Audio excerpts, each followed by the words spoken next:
ঢাকা ৮ আসনের প্রার্থী মির্জা আব্বাস নির্বাচনী প্রচারণা শুরু করেন বুধবার দুপুরে ব্রাদার্স ক্লাবের সামনের রাস্তা থেকে। নির্বাচনী প্রচারণা শুরুর আগে বেগম খালেদা জিয়ার রুহের মাগফিরাতের জন্য দোয়ার আয়োজন করেন। দোয়া শেষে মির্জা আব্বাস তার বক্তব্যে নেতাকর্মীদের উদ্দেশ্যে বলেন, কোনো উস্কানিতে কান না দিতে। তিনি বলেন, ষড়যন্ত্র চলছে আরও অনেক আগে থেকেই। পুরো ঢাকায় কোনো নির্বাচন নাই, নির্বাচন শুধু মনে হয় ঢাকা ৮ আসনে।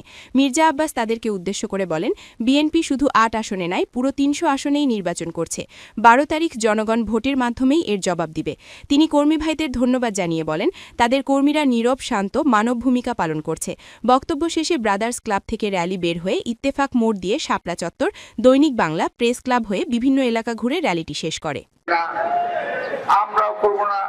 আমাদের নেতা কর্মীদেরকে অনুরোধ জানাবো, যে কোনো উস্কানির মুখে আপনারা শান্ত থাকবেন, কারণ বিজয় আমাদের দ্বার প্রান্তে ইনশাআল্লাহ। এই বিজয়কে অন্য কেউ যাতে অন্য খাতে প্রবাহিত করতে না পারে সেদিকে আপনারা খেয়াল রাখবেন। মাত্র কয়েকটা দিন ধৈর্য ধরবেন, কোন রকম চক্রান্তের ফাঁদে পা দেবেন না। তারা অনেক উস্কানিমূলক কথাবার্তা বলছে, উস্কানিমূলক কাজকর্ম করছে, এদিকে আপনারা একটু খেয়াল রাখবেন। ষড়যন্ত্র কিরকম দেখেন, ষড়যন্ত্র তারা শুরু করেছে বহু আগে থেকেই, এখন চলছে। আর একটি বিষয় বলতেই হয়, সারা বাংলাদেশে যেন কোনো নির্বাচন নাই, একমাত্র ঢাকার আসনের নির্বাচন।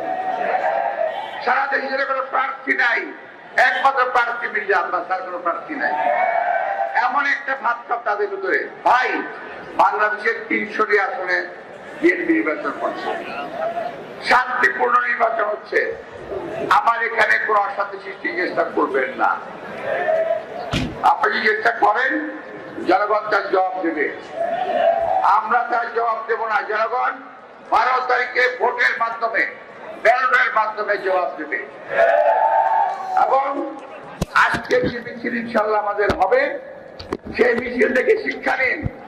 বিএনপির সামনে বাংলাদেশের কোন দল টিকে থাকতে পারে না, পারবে না, পারবে। আমাদের কর্মীরা এখন পর্যন্ত অত্যন্ত শান্ত এবং নীরব, ভালো ভূমিকা পালন করছে। আমি আমার কর্মী ভাইদেরকে অসংখ্য ধন্যবাদ জানাবো, আপনার ধৈর্য ধারণ করবেন।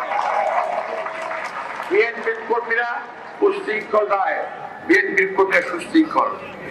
বিএনপির